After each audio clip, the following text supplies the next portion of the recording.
So hi, I'm Luis Jason P. Saulon, taking Bachelor of Secondary Education major in Mathematics, and this is my final output in facilitating learner-centered teaching. So the first question is discuss what is metacognition. So metacognition is commonly referred to as thinking about thinking or the process of understanding one's own thinking for the betterment of his or her own learning. Metacognition is a skill that is commonly practiced and enhanced in the field of education, especially on students' learning. It helps students maximize their learning by realizing the right approaches and cognitive strategies that will fit for them to reach their academic goals. Metacognition process has three distinct phases, namely planning, monitoring, and evaluation. The first phase, planning, involves how the learner will approach a certain topic to better digest and understand the information. He or she will choose certain cognitive strategies that best fits the lesson and will help him or her to better understand and grasp the information. The second phase is monitoring, which involves doing practice tests to see whether the learner really comprehends the lesson he or she planned out. The last phase is evaluation, which involves the assessment of the learner regarding the learning approaches and cognitive strategies he or she planned, if it is effective or not. If it is effective, the learner should modify or make certain improvements. If it is not effective, the learner should make a new learning plan that will better fit him or her. Metacognition is really helpful because students can evaluate their strengths and weaknesses and work out on them. It is also for the betterment and enhancement of their learning experience. So according to researchers, metacognition helps students to perform well in school. And as teachers, our job is to guide our students on their learning and encourage them to practice metacognition. So the second question is choose one educational theory, explain the theory, and discuss its application in the classroom setting. So the educational theory that I chose to discuss was the theory of behaviorism of B.F. Skinner, which is commonly referred to as the operant conditioning. So operant conditioning involves the concept of positive reinforcements or rewards and negative reinforcements, which are also called punishments. Skinner believes that these consequences directly affects one's behavior. Positive reinforcements encourages a certain behavior to be repeated or even to be retained, while negative reinforcements restricts a certain behavior to be done or even to be repeated. Skinner's theory started in an experiment called the Skinner box, where a rat is placed inside the box with a small lever and food dispenser attached on its wall. Whenever the lever was accidentally pressed by the rat, a food pellet will be dispensed. So through time, the rat eventually learned that whenever it pressed the lever, a food pellet will be dispensed. So in this experiment, the desired behavior of Skinner is that the rat will learn to press the lever, and the reinforcer is the food pellet. The learned behavior of the rat can also be stopped and discouraged by eliminating the reinforcer, which is the food pellet, on the process. So this theory is applicable on education, especially in the concept of motivation. Giving positive reinforcements inside the class to the students who perform well keeps the students motivated to learn and study well. In addition, their desired behavior, which is to do well inside the class, will be kept and retained.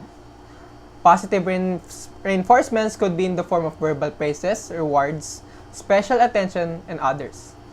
On the other hand, negative reinforcements will discourage students to show negative behavior or actions inside the class. As teachers, we want to have a positive classroom atmosphere, and we also want our students to learn proper behavior. By giving them punishments that are appropriate and will cause them to reflect and realize that they have done something wrong, we can help students get rid of their negative behavior and restrict them from doing it again. So the third question is, what is diversity? As a teacher, how could you manage diversity inside the classroom? So diversity is the differences between people. Diversity implies that every person is unique from each other.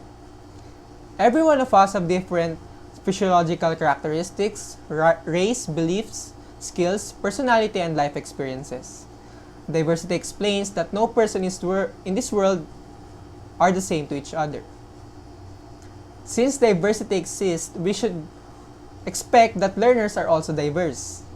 Every learner has different skills, learning strategies, educational background, learning styles, and intelligence. We learn that there are different types of learners, namely auditory learners, visual learners, and kinesthetic learners. These learners is classified according to his or her own preferred learning style. We also learned that there were 9 different types of multiple intelligences, on which one of these is dominant to a learner. These are naturalist, musical, logical, mathematical, existential, interpersonal, bodily kinesthetic, verbal linguistic, interpersonal, and visual spatial intelligences. So knowing these facts, as teachers, we must put in mind that our students have individual differences.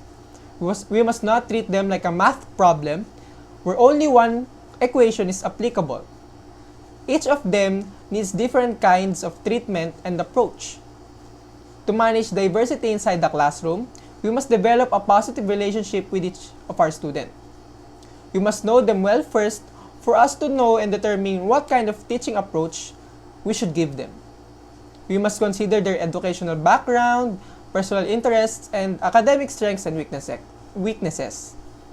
Next, we must put extra effort to prepare different instructional approaches and tasks that would fit the diverse learners inside the classroom.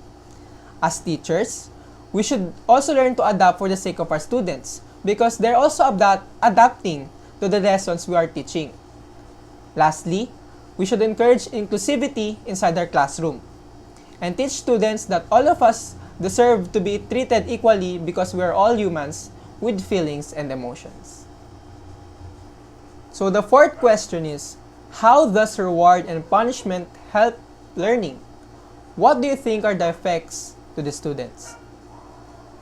So rewards and punishments help learning in a way that it contributes to the motivation of the students and helps behavior modification inside the classroom.